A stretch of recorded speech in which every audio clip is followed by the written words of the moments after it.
He told me I was the only one, that he'd never loved anyone like this before. And I believed him. Every word, every touch, every empty promise, until the day I picked up his phone and saw my sister's name at the top of the messages. What I read changed everything. This is the story of how the man I loved shattered 2 families with one secret.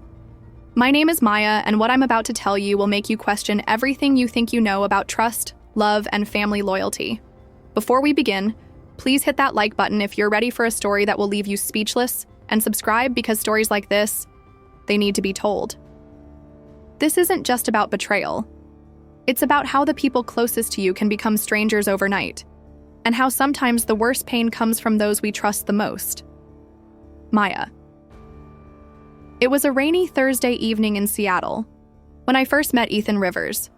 I was 28, working as a marketing coordinator for a tech startup, and honestly, I'd given up on finding the one.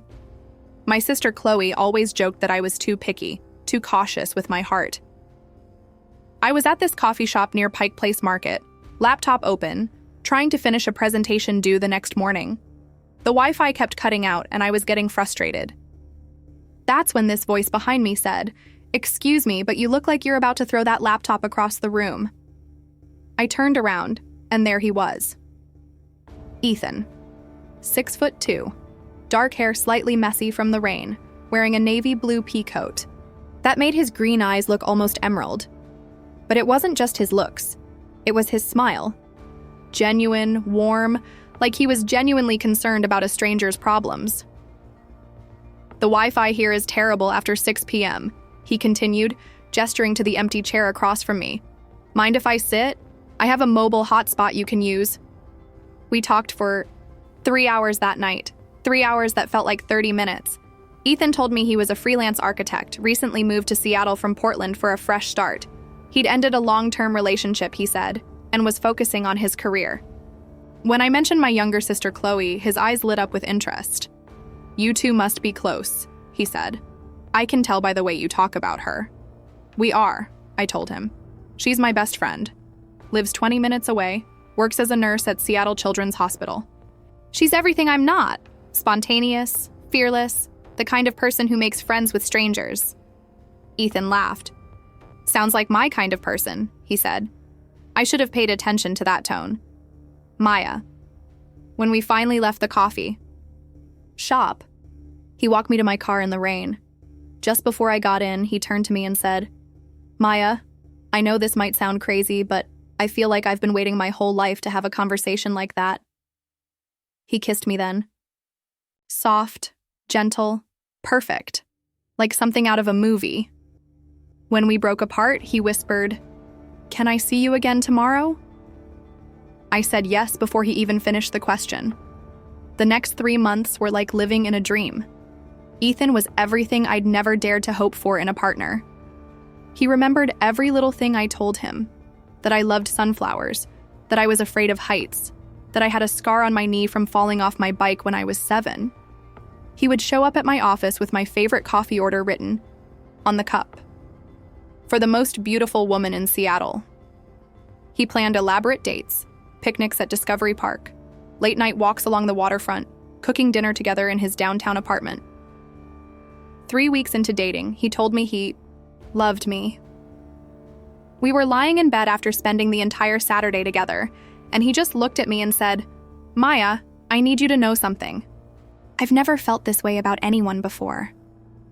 What we have is different. It's real."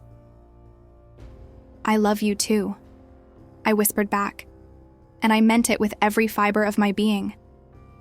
That's when he said the words that would haunt me later. "You're the only one, Maya. You're the only one who's ever made me feel complete." I believed him. God help me, I believed every single word. Maya. 2 months into our relationship, I decided it was time for Ethan to meet Chloe. She'd been dying to meet the man who had me walking around with a permanent smile. We met at this trendy brunch place in Capitol Hill on a Sunday morning.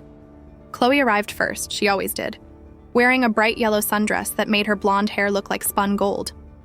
At 25, she had this infectious energy that drew people to her like a magnet. When Ethan walked in, I watched Chloe's face light up. "So you're the famous Ethan," she said, standing up to hug him. "Maya hasn't stopped talking about you." I noticed how Ethan's hug lasted just a second longer than necessary, how his eyes lingered on her smile. But I pushed the thought away immediately. This was my sister, the person I trusted most in the world. The brunch was perfect. Ethan and Chloe talked about their shared love of hiking, their favorite books, their dreams of traveling to New Zealand someday. I sat between them, feeling grateful that my two favorite people were getting along so well. "You two are going to be trouble together," I joked, watching them debate hiking trails. "I can already tell you're going to gang up on me for being the indoor type." They both laughed, and Ethan reached over to squeeze my hand. "Never," he said. "You're perfect. Exactly as you are." But I caught something in that moment, a look that passed between them.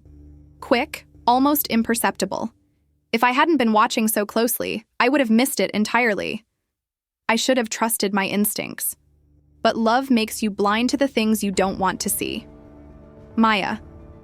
After that brunch, things started to change in small ways. Ways that seemed innocent at the time, but looking back now, they were anything but. Ethan started asking about Chloe more often.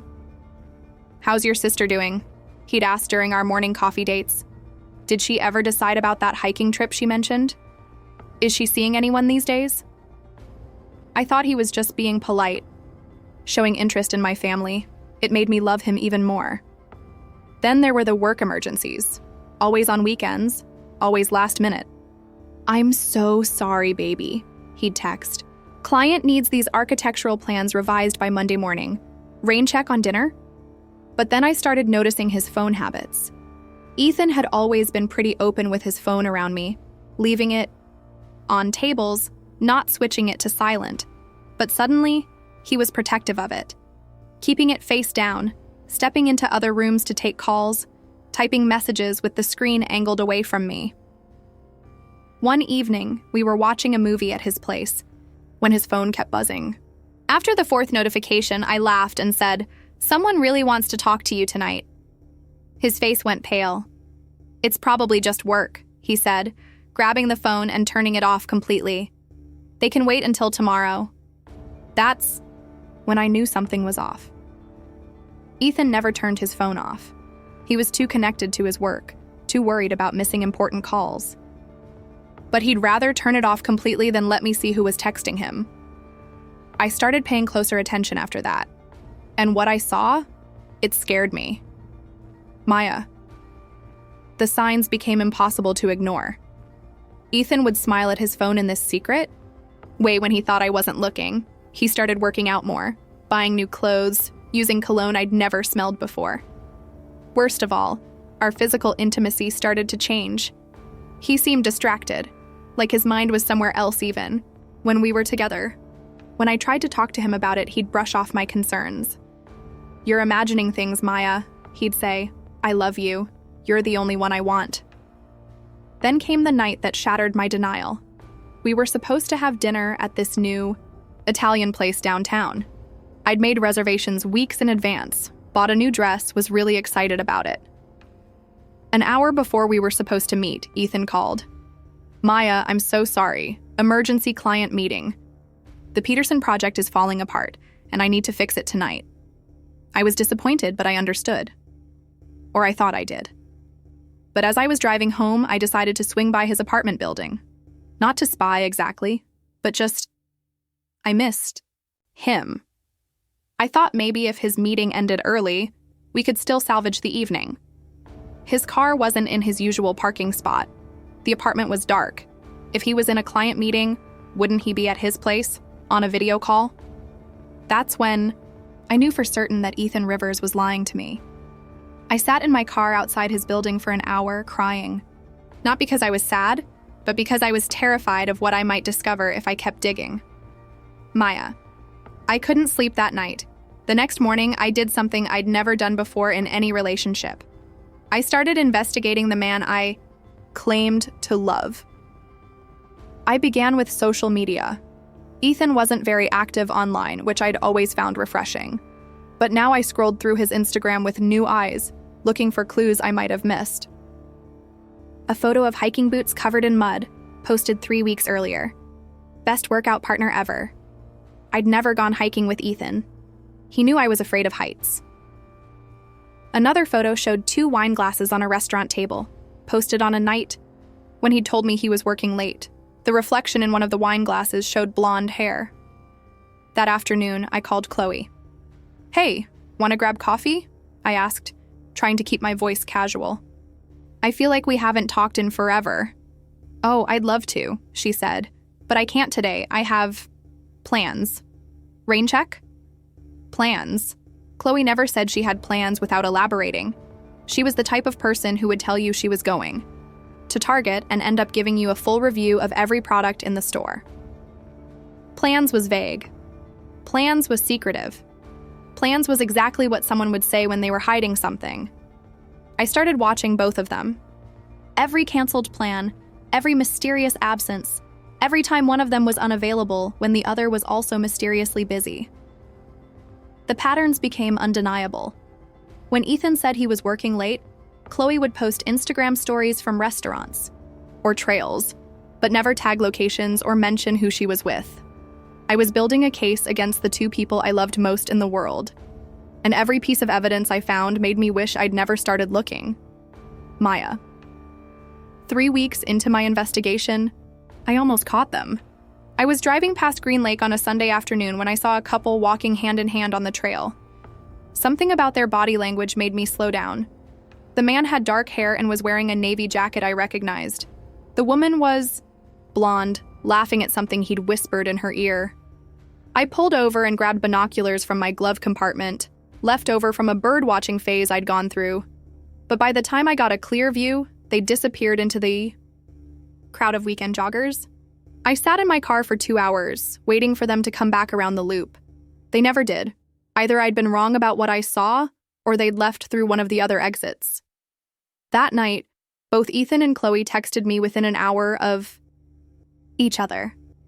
Ethan: "Hope you had a good Sunday, beautiful. Spent the day working on the Morrison project." Chloe: "Lazy Sunday at home. Binge-watched 3 movies and ate way too much ice cream." I stared at those messages for a long time. One of them, maybe both of them, was lying to me. But I still couldn't prove it.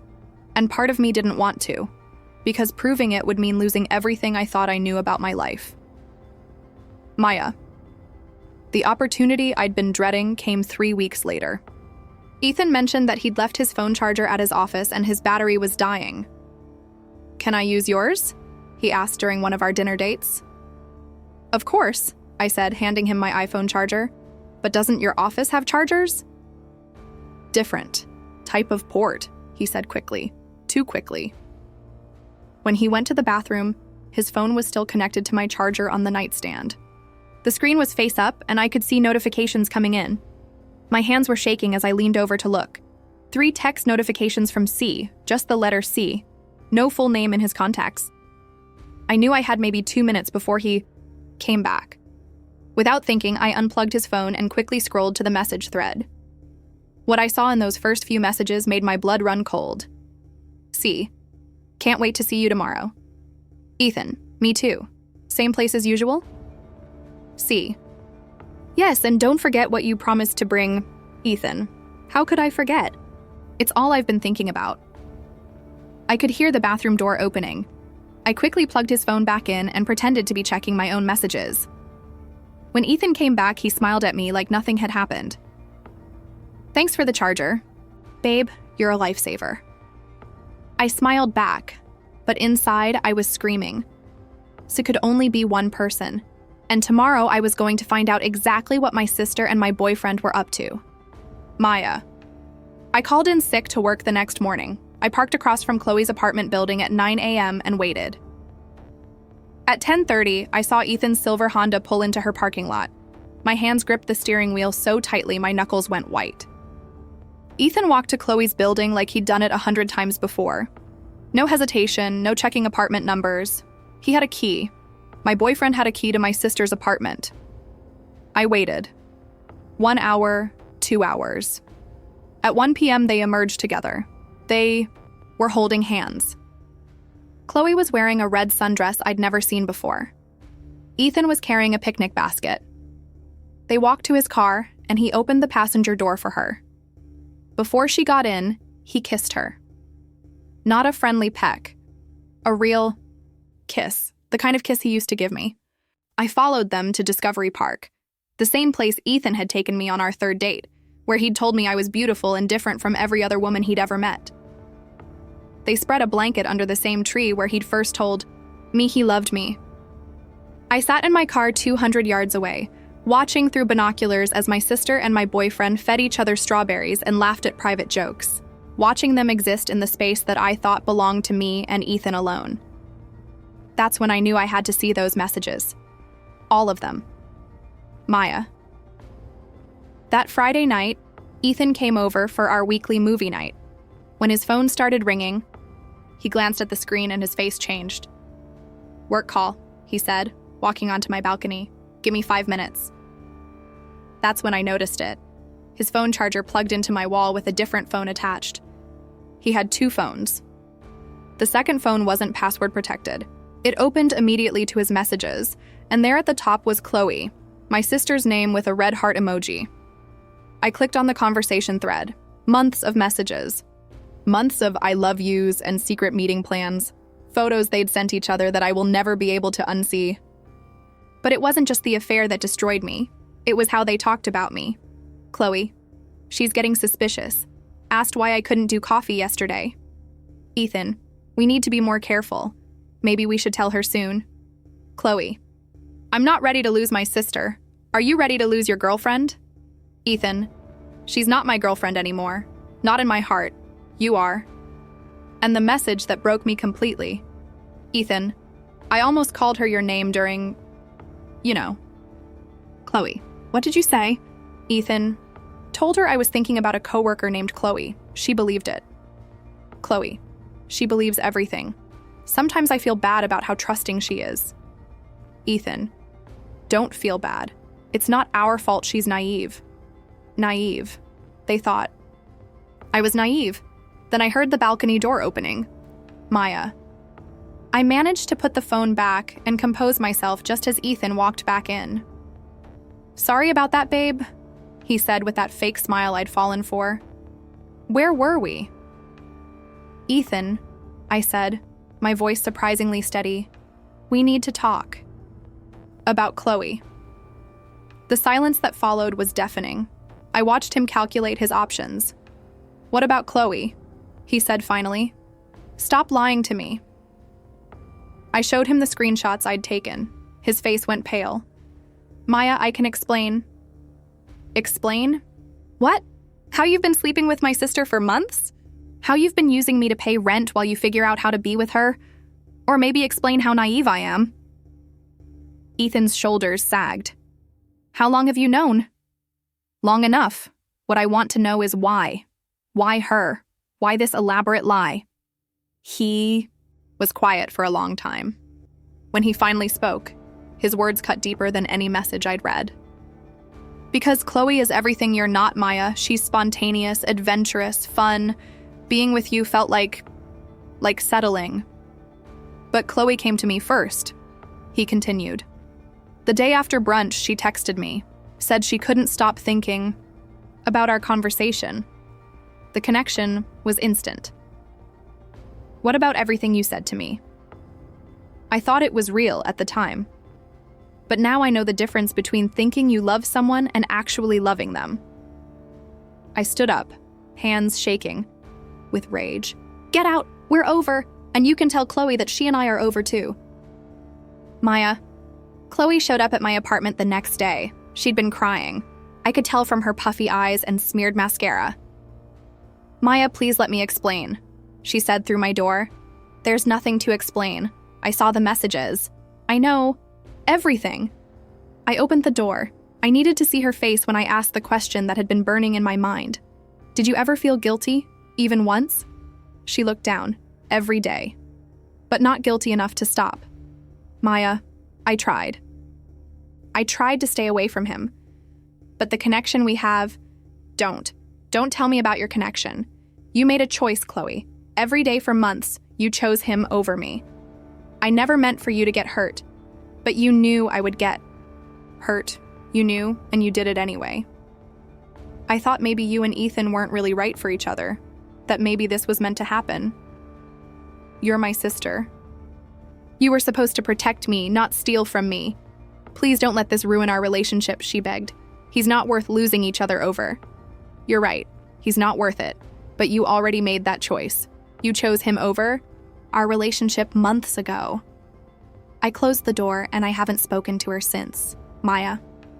It's been 2 years since that night.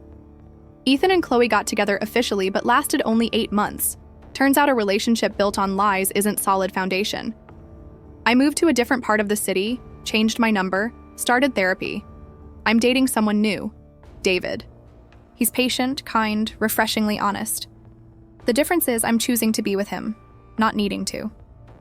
If you're watching this and someone makes you feel crazy for asking questions, listen to that voice. You're not paranoid. You're not crazy. I deserve someone who chooses me every day, not someone who settles while dreaming of someone else. And so do you. Thank you for listening. Hit subscribe if this resonated. Remember, you deserve love that builds you up, not love that makes you question your reality. My name is Maya, and sometimes the people who promise forever are the ones who teach you to love yourself instead.